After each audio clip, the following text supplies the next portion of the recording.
Building meaningful relationships with the A&D community has never been more important or more challenging. Designers are being approached from every direction, attention is fragmented, and trust has to be earned, not assumed.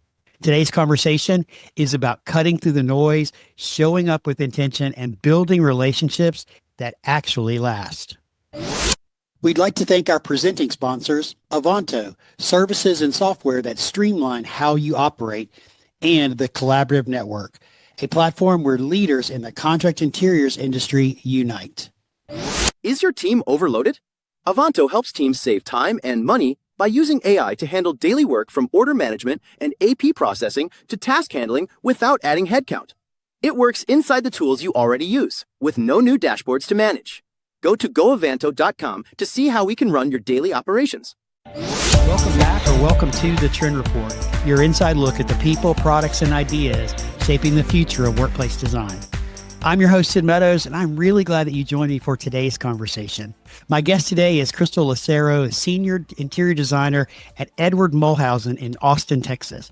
Krystal brings a thoughtful, human-centered perspective to design, leadership, and relationship building, and she's someone who deeply understands the value of trust, mentorship, and visibility in our industry.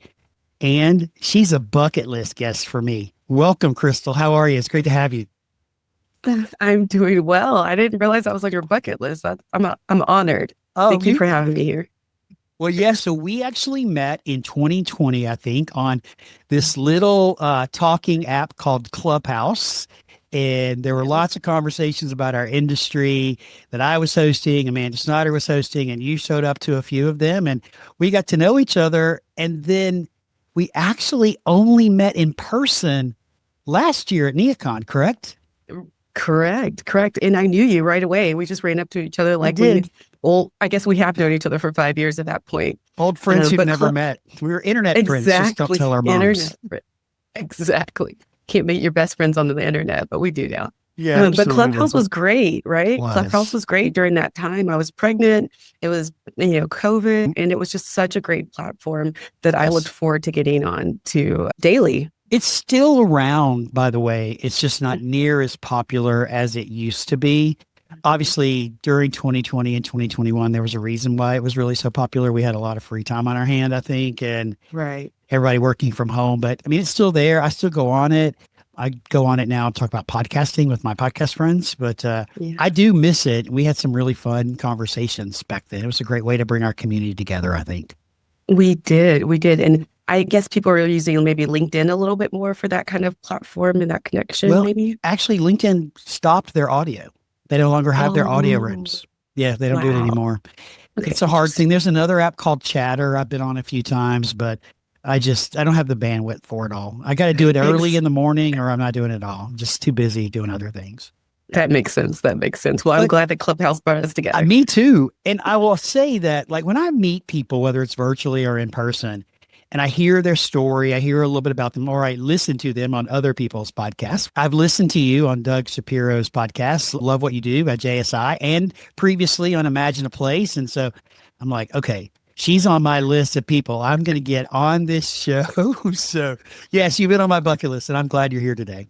Oh, I'm so happy. I teased Doug about just, what does he want to talk to me about? But it's been fun every time that we get together. And again, it's just like talking to friends. So I'm going to take a picture of us real quick, and I'm going to text it to Doug. Okay. Enough of that. We can get on with the show. So, Krystal, you're a busy lady. You're a mom of two. You're involved with your kids. You coach basketball. You're a senior interior designer. You're involved in all these amazing projects. Let's start off with, how do you balance it? Well, of course, I've always said, and you've probably heard me say this previously on another platform, it's a juggle. It's a juggle. I didn't know I could be a mom. I didn't know I could have children. And so that's, my oldest will be 7 this weekend on the 7th. And so that is like my number one. But I also love for them to see what I do. I love them to be able to drive down the highway and say, hey, mommy's working that. You see that big hole in the ground? It's nothing now, but mommy's working on it, and seeing the floor plans if I'm working at home or something, seeing what I'm working on. So I do like to juggle, but then I also like to integrate to having them come to the office and see what I do. My husband is a real basketball coach. I play one on the weekends and Thursday nights, but I do, it's easy to see what dad does for work. Sure. And They get to experience it and see it all the time. But, I think that's one of the best things about what the industry that we're in is being able to walk away and see the finished product, and whether it's the building or the interiors or the furniture, and you get to stand there with your head held high saying, hey, I did that. I worked on that. I was proud. Right. And we got a new office here. So my boys, we had pizza next door and we walked by the job site on Sundays. And so being able to have my kids integrated, going to events, even with, we have a project tour on Friday with IIDA, and I'm going to take the boys in one of the high rise. And so I think the juggle is the integration, and then working for people who allow you to be you. So I am able to, some days, I say kids have more PTO than us. So, some days yes, they do. there might be a kid in the lounge hanging out, and they know where the snack drawer is. And so I do like the balance is I integrate my life and not keep it so separate. So you bring up something that I think is really important, which people talk a lot about, I'm air quoting here, work-life balance. And I don't believe that there is such a thing as work-life balance. If you listen to the show for a while, you've heard me say this. Balance implies that both things are equal. And life and work will never be equal. One always outweighs the other. Project deadlines, work's outweighing it. Family issues, family deadlines, whatever it might be, the family is outweighing it. And you use the term integrate, and I think that's how we should all think about is integrating our work and our life together to have a happier, more fulfilled, more joyful life. And you're a great example of that. Well, I appreciate that, because it is hard. I thought, and you might have heard me say this too, is I thought once I had kids, I would just turn off work when work happened. Yep. And when I went home and I don't. I do love what I do. And so it's hard to just flip that switch when you're at home, and of course, there's times you have to email your kids' teachers and doing things, with the kids while you're in the work hours, but also having the time to I know if I step away to go to Creation Station on Thursday, I'm also going to make up those hours in another way. And I can do that during the work hours also. So I love that. It's nice to work at a place that respects that and really supports that integration. So we talked to me about you being busy and integrating. I'm really curious, what made you want to become a basketball coach? A boys basketball coach, remind you. Let's go ahead. And keep in mind they're 6 and 7 year old boys. So what made you want to become a 6 and 7 year old boys basketball coach? Well, honestly, my thought is I'm going to have to take him to practice anyways, and I'm going to sit there and I'm going to have my thoughts and opinions on things. So if I'm going to have those opinions, then why not put myself in that position? I've also gotten to the mindset of, unless you've done it, you can't judge somebody. And so, I have sat on the sidelines for many years watching my husband coach, and I have a lot of opinions. His joke, he always talks about the first day I came home from practice. He had just gotten home from practice, and I'm wanting to talk to him about my kindergartners. And he's just oh my, I was just so pumped. And so I'm how do you do this every night?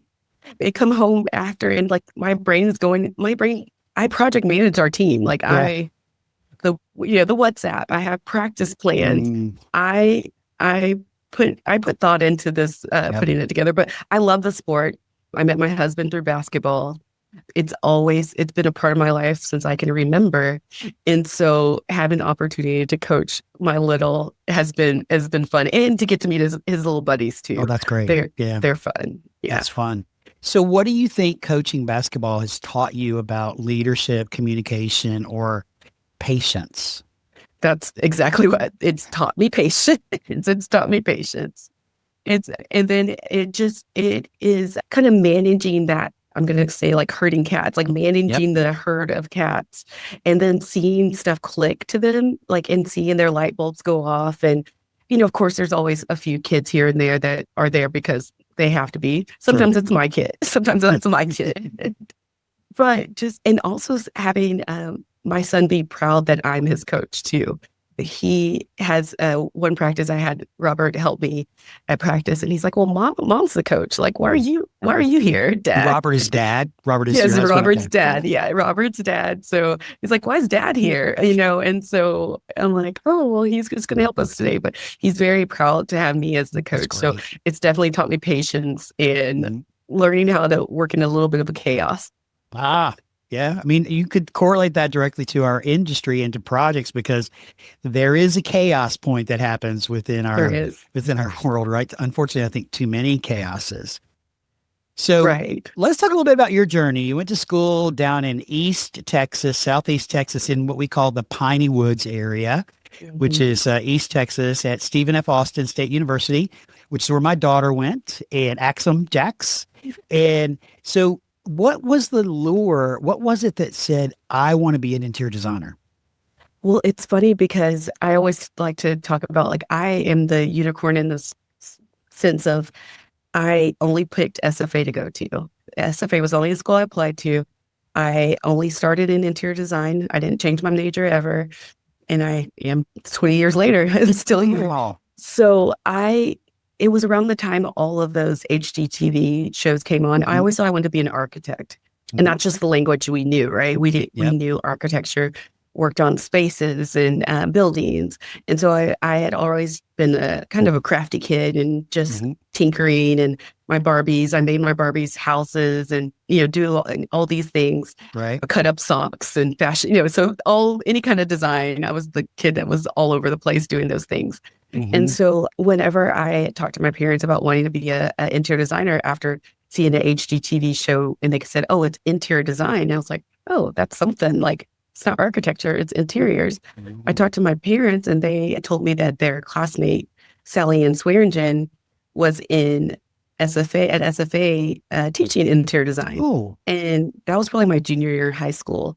And so after that, I was like, "Oh, okay, that's where I'm going to school, and that's what I'm doing." And I'm originally from East Texas, so it was like, so it's an easy transition to go to SFA. I grew up in Katy, outside of Houston, but I'm originally from East Texas, so it was easy going to my grandparents and aunts and uncles and stuff like that. So if my daughter's listening, the kids that go to school there, she's graduated, they lovingly refer to it as NACA Nowhere because it's in Nacogdoches, Texas, which happens to be the oldest city in Texas, but the college kids refer to it as NACA Nowhere because it is literally in the middle of nowhere. It really is. And anytime I have an opportunity to talk to students at Texas State or UT or UTSA, I tell them how lucky they are to be so close to cities that they can have such connections with industry folks, through the networking events. Because we were so remote in our little island in Nacogdoches. We went to, maybe we would go to Houston on trips or Dallas, and you just had to kind of really work intentionally on making those relationships. But here they have us at their fingertips. So I always go down the road from them, literally down the road from them. Exactly. So use us. So you went to school, become an interior designer. You've had a couple of different positions until you landed to where you are. What role has having a mentor played in your career? Having a big role, actually getting my job here with Harmony and Kathleen. So I met Harmony actually in 2007, whenever I moved to Austin. I had just gotten married. Robert and I had just gotten married. And he was teaching at the high school, and one of his students told him, "Hey, my dad's an architect. If your wife is looking for a job, they should connect." So when I connected with her dad, he's like, "You need to meet Harmony Edwards." And so this is 2007. We meet, we have a connection. She's really involved in IIDA. She had just started her own firm. And it was just easy connection. I started working for Graber Simmons & Cowan at that time. Then got a new position at Austin Community College in their facilities department. So her and I actually crossed over and worked a little bit on a project when I was at GSC. Then when I was ready to make a change, I just called her and I was like, "Okay, I have a few opportunities. Here's one and here's another one." And this is in like 2013, 14. So our relationship had grown over the years. And she's like, "Well, she gave me her opinions and she said, those are good opportunities. Well, but why don't you just come work for me?"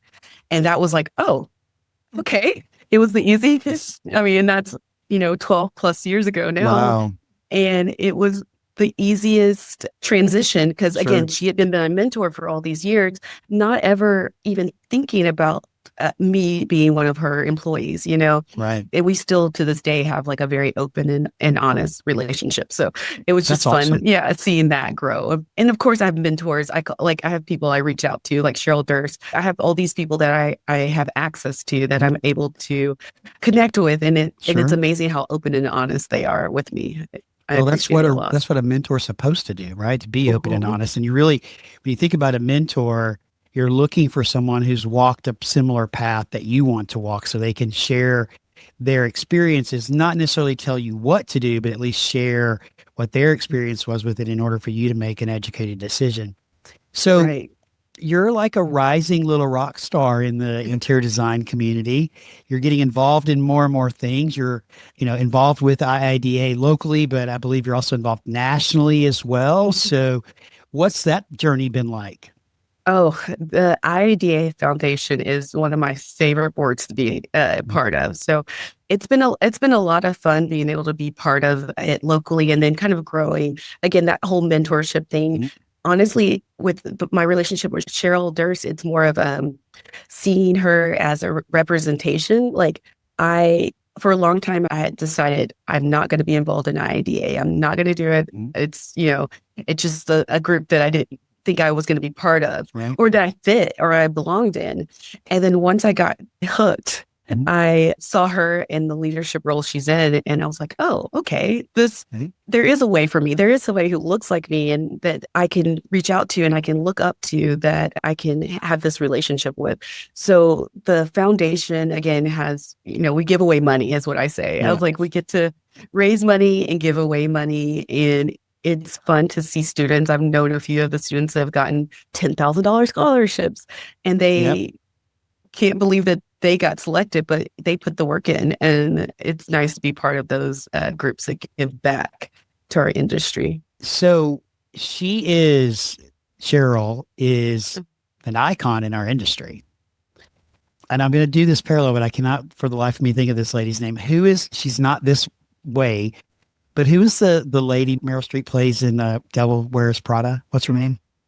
Miranda Priestly, yes. So like Miranda Priestly is this icon in the fashion industry.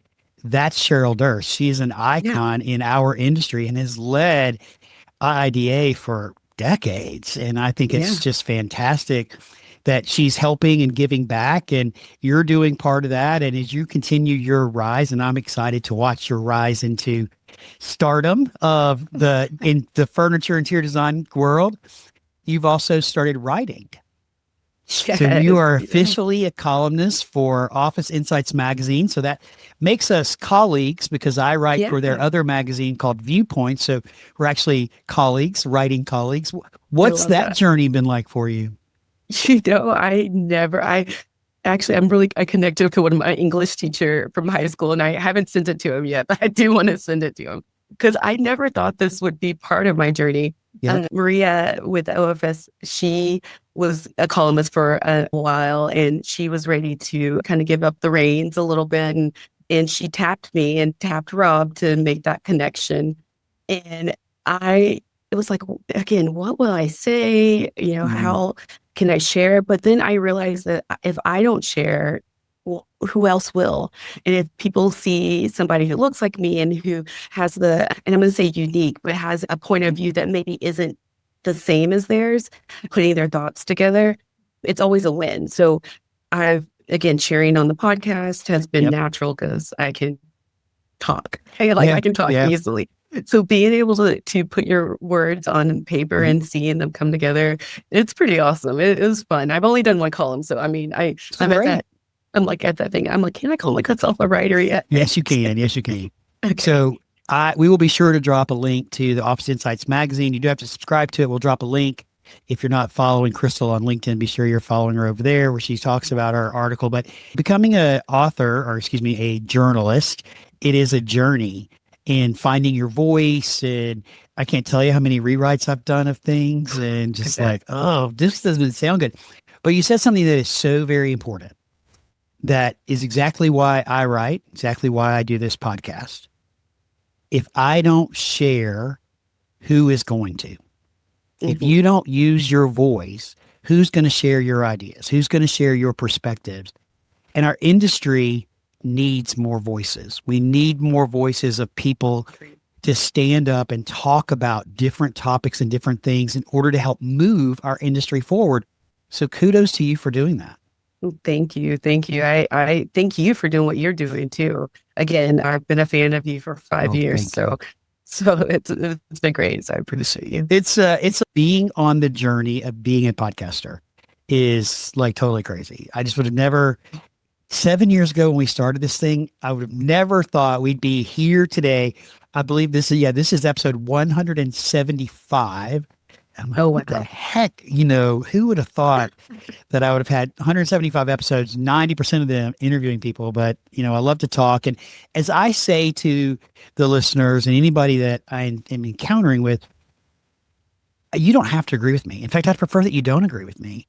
Mm-hmm. But if I made you think about something happening in your business and I made you come up with ideas or solutions to change something in your business that moved your business forward, then I feel like as a content creator, meaning a writer and a podcaster, that I've done my job because my conversations encourage thought that helped you grow your business. And that's exactly what you're doing, encouraging thought with people. I love that. I never even thought about it. Yeah, content creator. That's what you are. I mean, it's putting it all together. Mm-hmm. And just a quick story is that I've been at NeoCon, and again, just from being a guest on podcast and having interactions with designers that were crying when they met me. And, I'm like, what, why are you crying? It's just like, and just something that I said during the interview process hit home to them. Sure. And you don't know who's listening and what resonates with them when you're communicating. So like you said, the thought, having them think about something differently. So I'm happy to be part of that and getting to share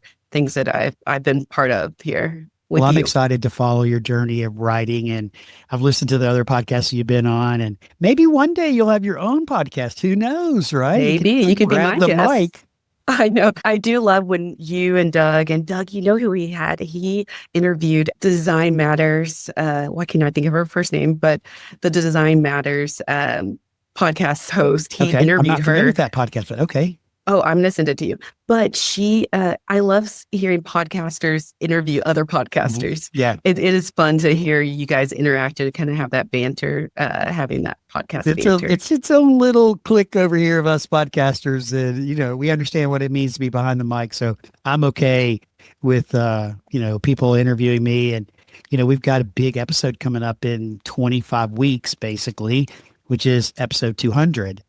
Oh, wow. And I'm like, what are we going to do? So we're thinking and brainstorming all these ideas about what to do. Yeah. So who knows? Hey, if you've got any ideas, Krystal, or are you listening about how we should celebrate 200 episodes, shoot me a message. Or better yet, go over to the website, sidmeadows.com/podcast. And there's a little speak pipe feature on the website where you can push this button and you can leave me a recorded message. And I would love to get a message from you. Tell me your thoughts about today's episode, or more importantly, ideas about how we could celebrate 200 episodes. I love that it's a recording. Yes, because we can use a recording here if we want to. Yeah. And you don't have to give your name. You don't have to give your email address. You literally just hit record. If you want to say your name, please do. That's fine. I'd love to know who you are, but otherwise, bring them on. We'd like to thank our supporting silver sponsors. KISS, who helps furniture brands visualize and sell products before specification. Navitas Credit Corp. Navitas makes great workspaces affordable, turning furniture projects into easy monthly payments. Web Configurator Services, the leader in AI-powered online product configuration and quoting. Let's jump into the real meat of this conversation. And I said to you in our pre-call that I believe one of the biggest challenges facing the furniture side of the business is access to the interior design community. And everybody that I talk to talks about how we're such a big relationship industry, which I do not disagree with at all. Mm-hmm. Relationships drive a lot of what we do, but the design community with remote work or telework or hybrid work, whatever you want to call it, offices all around the country, Some people in 3 days a week, some people not in. You might have a designer on your team that lives in Florida that never comes in, but maybe once a quarter. Like, this is a huge challenge for us product sellers. From your perspective, what can we do to build relationships and get the attention of the very important influencer specifier community that's involved with our products? Well, that's a loaded question. Well, I got you here. That's yes. And of course, you've asked. I know you've asked many people the same, like you said. And so I've thought about it, and I think it's on us as designers too.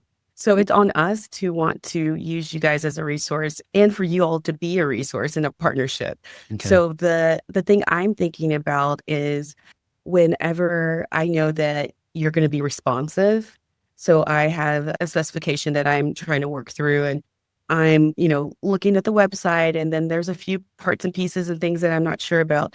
I want to be able to do a few snips, shoot a few words, and send that email off. And I'll give you 24 hours to get back with me. But then if it's longer than that, it's out of my brain, and I'm thinking on to the next thing. So it's like being that resource for us and having that partnership, and for us as designers to know that y'all are partners, and that yes, you're selling a product or materials, but also knowing that you're the expert in that field and in that product that you're selling. So we know that a lot of chairs and lounges and things have similar features, but if I know that I want to work with you not because I just like you when we go to happy hour or liked you when we were at that IIDA event, if I know that you're going to give me the correct feedback and you're going to do it in a timely manner, that's the reason why I want to go back to you, because I can go somewhere else and ask the same question, get a similar product or similar thing, but that feedback from that rep or that manufacturer, is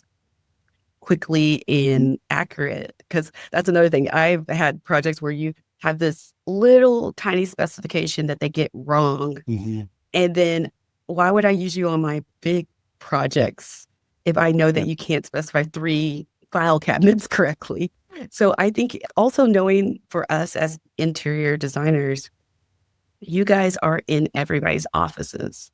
Y'all are around around town, around the state, around the country. And so one thing that helped me also, besides having that mentorship when I moved to Austin from Houston, is the reps. So I was connected to local reps from my Houston You mean independent reps? Okay, or factory reps? Factory reps? Actually, these were, one was an independent. No, both of them are factory. Okay. But so it was, I'm going to date it myself. It was Tricus. So I guess it's Momentum now. So my Tricus rep in Houston, when she found out I was moving to Austin after I got married, she's like, oh, well, let me connect you with John Carroll, who can connect you with the firms, the design firms. And then Kristen Fair, who was at the time Chorusville, she went to SFA. And so when she found out I was moving here, I had a list of firms that I could go, it was 2007. So it wasn't as easy on the internet to find all of a list of all the firms, but she had that spreadsheet that she was able to send me. And so for us as designers, we need to realize that you guys are the resource, and a resource to know how maybe our next job, maybe our next or to help your project finish on time and under budget. So you said a few things I want to recap, which is be a resource, which I absolutely totally agree. We need to be a good resource to you that provides accurate information. Be quick to respond. Everybody wants a quick response. I think most people understand that. But the thing that I think you said that is the most important is this is a two-way street. But we as furniture sellers don't really have an ability, in my opinion, to influence the designer to open the conversation to a two-way street. So how do we go about doing that? What's a piece of advice you could give us that would help to open the dialogue so that it can be, it's not going to be a two-way street overnight, but so that it can become a two-way street? Well, and that's why I think it's on us as the designers. I think that respond to the emails, talk to them when they are just popping into your office. So that's the part that you guys are naturally, as reps, are going to attempt to make that relationship happen, right? Like Yes. y'all are putting yourselves out there. You're coming in the office, you're bringing breakfast, you're bringing lunch and learns. So that's already, y'all already started the first step of those relationship building. Then it's on our side as the designers, and I'm an elder millennial, so I like to pick up the phone and call you guys too. And I like that. Yes, I like to have that conversation, but that's where I'm putting that second half of that relation or that two-way street on us. Yep. So if you can't force anybody, obviously, to have that relationship to build it, but again, kind of the recap: if designers don't use you guys, whenever I'm looking for a position, I know if somebody calls you and asks about me, you're going to have plenty of things to say. But if you don't have a relationship with a designer, when they call you and they're like, "Oh, how's Maria?" And then you're going to say, "Maria who?" Oh, yeah, that one designer.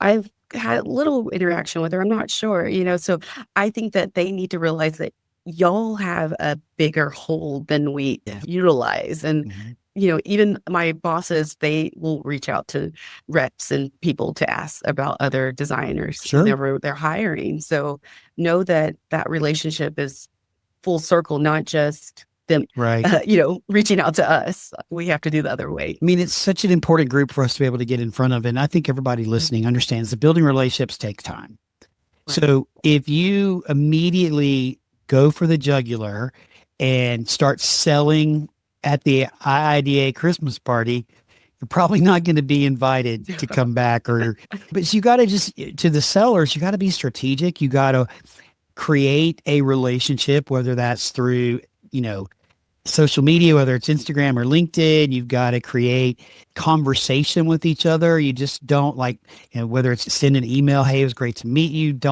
"Hey, it's great to meet you. Do you have a project I can help you with?" Don't do that. That's not building a relationship. And you got to take the steps to actually build a relationship and get to know somebody so that when you do ask, you get recognized in the hallway and you get a hug for somebody you've never met before. And when you do ask to come on the podcast, they immediately say yes. It just takes time to do those things. And as salespeople, most of us are type A. We want everything now, now. But Rome wasn't built in a day. And designers are the same way. Yeah. We're type A too. So it's like these two type A's, and it's the same. It's kind of the same side of it.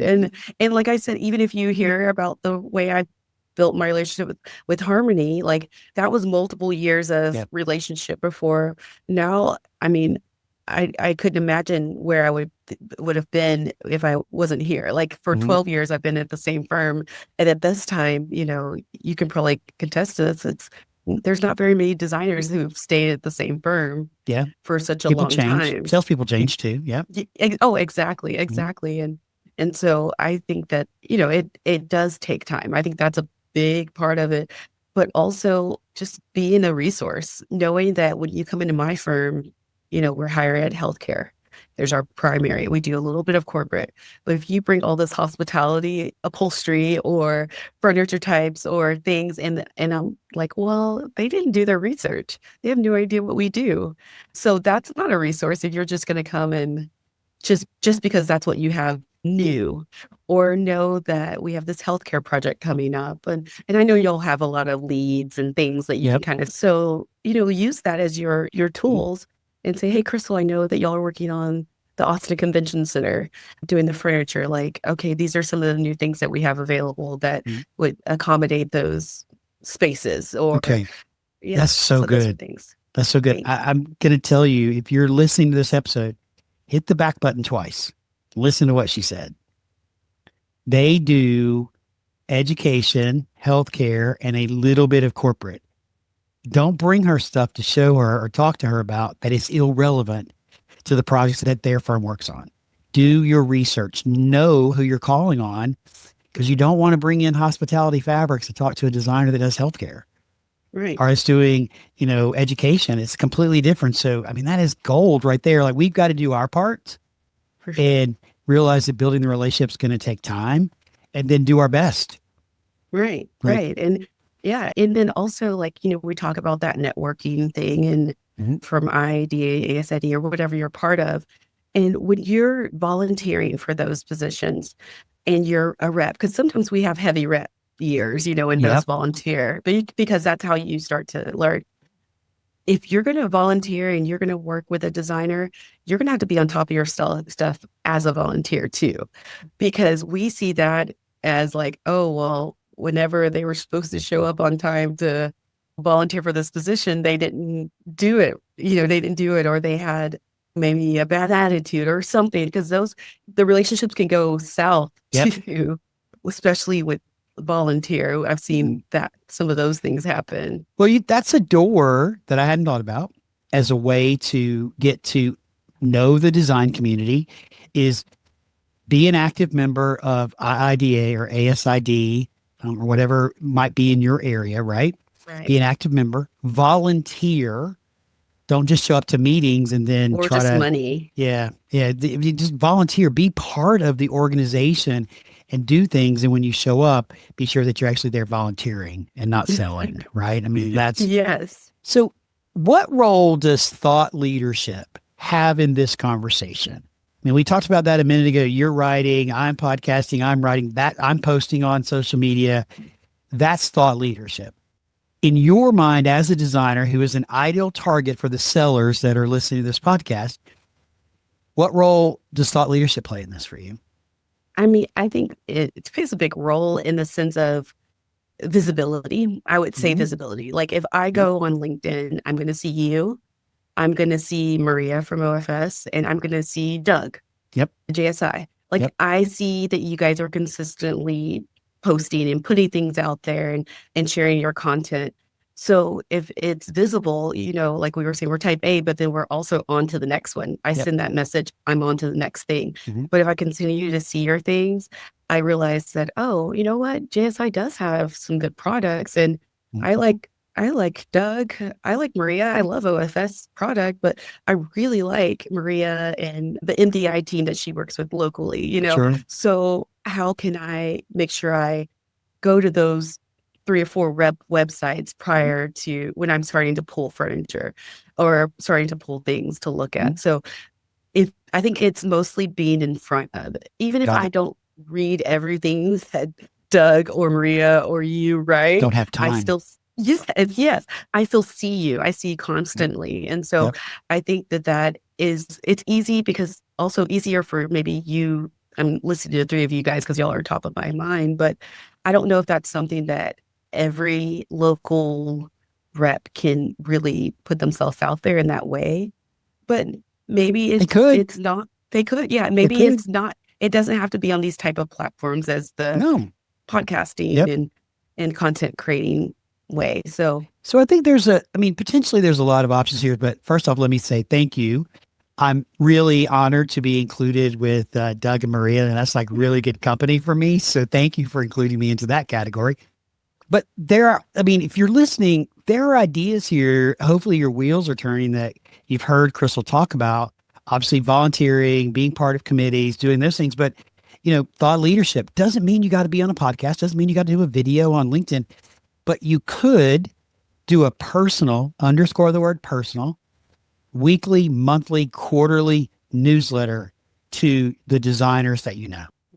Not front focused on all the products that you sell and the $99 task chair, great deal, 60% off, come get them today while the supplies last. Don't do that, but do a really thoughtful newsletter talking about things that are important to our industry, a trend that has resonated with you that you heard, and you share the trend. Maybe you share an example of a project that implemented that trend. Share a picture of your family and something that you did this summer with your family. If you like to drink, share your favorite cocktail recipe. If you like to cook, share your favorite cooking recipe. There's so many things like that you can do, and that really resonates with people. It's a soft touch, and guess what? It's going to come in your inbox, and you get to read it when you want to read it. And if you learn that it's going to add value to your life, to your work, and to your day, then you're going to be more likely to read it. It's a great tip. I think you took that tip and ran with it. So I will give that one to you. My brain's always thinking. I'm a salesperson at heart, Krystal. My brain's always thinking about how do we close the sale. I love it because you took what I said and ran with it, and I think that's great. Yeah, it's straight to your inbox, and when you're setting up the tabletops, like I have one rep that she has a theme that she does. She'll leave a book. She'll leave like little deck stuff around, and but she's selling upholstery, but she makes it look. She makes me want to go over to walk to the table versus just throwing things out on the table. So what is it that she does that makes you, and this is a tip. So what is it she does to bring you to the table? Like, what is she putting out there? So this past one, she had, everything was color coordinated. So I think she said it was a winter soiree or something. It was very like wintry colors, but bright. And then she had a book out that kind of went through again, in the same color combination that I wanted to go through, just like a coffee table book that you want to go through and look through. So it was super, super simple, but it was very like, okay, I want to go see what else is there. I want to go, it wasn't just like all of her new products. She had the mixture of the old and the new. And again, it was upholstery. So just being able to see that, like setting a scene. Did she give you a takeaway with her logo on it? There was no takeaway with her logo. Love that. She didn't make me sign no tchotchkes or even a sign up. And we had one tabletop that had a sign up, and I'm like, why are we like? You can go to our website and get all of our emails and names. Like, so I know I wasn't sure about what that one was about, but again, was email capture. It's analog email capture is what that is. Fill out and write your log email address. Exactly. And I don't know if I shared this. This is just a side note. I don't know if I shared this with you, but my dad was in outside sales for 30 plus years. Okay. Yeah. He sold building supplies for Temple Inland. I don't know if you remember that company. They're at East Texas. They were East Texas based before they got bought by Georgia Pacific.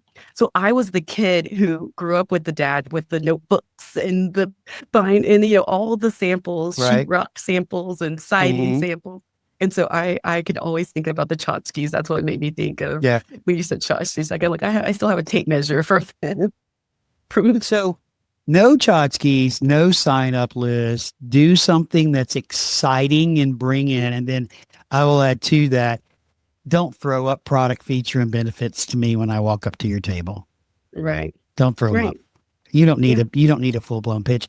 So last question, because we're out of time. Yes. Like, what advice would you give to a new seller that's coming into our industry that has zero contacts, zero relationships with the interior design community? What tips would you give them to start getting ingrained with your community? We've probably already talked about most of them, but what's one tip you give? Yeah, I would say research. Do your research. Okay. So that way, and that kind of goes back to our other thing. And then feel comfortable when you're doing your research with, grabbing a coffee and saying, hey, Krystal, I don't really understand how this works, because we all want to share. I'm not sure which firms do this. I'm not sure how to connect with, whatever it might be with the project that you need help with. So I think kind of being vulnerable and letting us know that you do want to know our input and that you do want to be able to understand. And it's okay if you don't know everything at the beginning, because we've had lots of trial and error, haven't we? Yeah, we have. That makes us know for the last 20 plus years that how to do things, but you're not going to know that right coming in. So that's great. I love that. And I have a lot of gray hair to show for that. You don't have any, so I have a few in there. You're hiding it really well over there.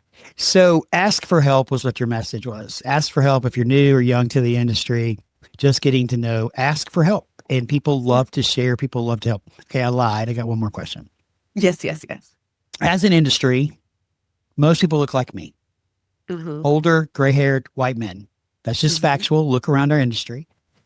What can we do as an industry to attract more minorities, more people of diverse backgrounds into this amazing industry?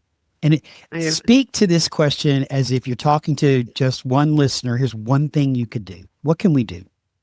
So the first thing that came to mind, because you did not prep me on this question. So you're on a podcast. I'm not supposed to prep you on every question. Come on. That's true. That is true. But the first thing that came to mind is we're already out there. we've proven that, like that when people are like, well, we can't find diverse people to hire. We are all out there. We're sprinkled throughout, but the people that are already sprinkled throughout, bring them to the forefront. So like, I feel like I'm being kind of brought to the forefront. Maria, like a lot of people of color that I've seen are being celebrated. And I feel like Doug is one of those people who is a good ally to bring a lot of people to the forefront. And so we're already here. So once you bring the people to the forefront that you already have, the people of color you already have, then the students will see it. And then they want to, like I did with Cheryl, when they see people in leadership, when they see people sharing, when they see representation, then they are like, oh, well, I can do this. Yes. I won't be the only person in my firm. And then once they're brought to the forefront, let them just be them. Like I am, again, very lucky. I know I am at the firm I'm at, that I don't have to hide who I am. I don't have to, I mean, I can't. Yeah. I'm a woman of color. Yep. But I don't have to pretend to put on a face or do anything different than just to be myself. So allow them to be themselves, and then also amplify their voices once they are already there. So I love that, because the more diverse people that sit around the table, the better the ideas, the better the outcome, and the more success that your organization can have if people around the table all look differently and come from different backgrounds. Yeah. And that means doing different jobs too. Oh, exactly. And I mean, we all hear stuff differently too. Yeah. Like we all absorb the information. Even we have project meetings all the time where I'm like, well, I heard it this way, and then somebody else heard it a different way. So it's like coming together, and you can, and it helps your design, it helps your industry. So again, I appreciate you having me able to share that answer, because again, that was not a prepped response. Well, I wasn't going to give you all the questions, but I love the opportunity to visit with you today, Krystal. I mean, thank you so much for joining me. I loved all of your insights. I really do appreciate your openness, your perspective, and the way that you think about things and connections and ideas and things you share to help people in our industry. If our community would like to get in touch with you, what is the best way for them to do that? Well, I am around LinkedIn and Instagram. And I guess we'll share it on the show notes, right? Yes, we will. We'll put her Instagram. She has a lot of fun stuff on IG, and LinkedIn and email, and all that will be in the show notes, as well as the website address to their website. So you can check out all the things that they're doing. Krystal, thank you again so much for being here today. And to those of you listening today, thank you for joining the Trend Report, your inside look at the people, products, and ideas shaping the future of workplace design. Go out there and make today great, and we will see you in the next episode. Take care, everyone. We'd like to thank our community bronze sponsors, Catalyst Consulting Group, Reseat, and Staffing Plus. Every piece of furniture you buy has a future. The problem, most companies lose track of it. Spreadsheets get outdated, assets disappear, and perfectly good furniture ends up in landfills. Reseat changes that. Reseat is a real-time furniture asset management platform that tracks everything you own by issuing digital product passports from day one. Manage all your assets in one place. To learn more, visit reseat.com.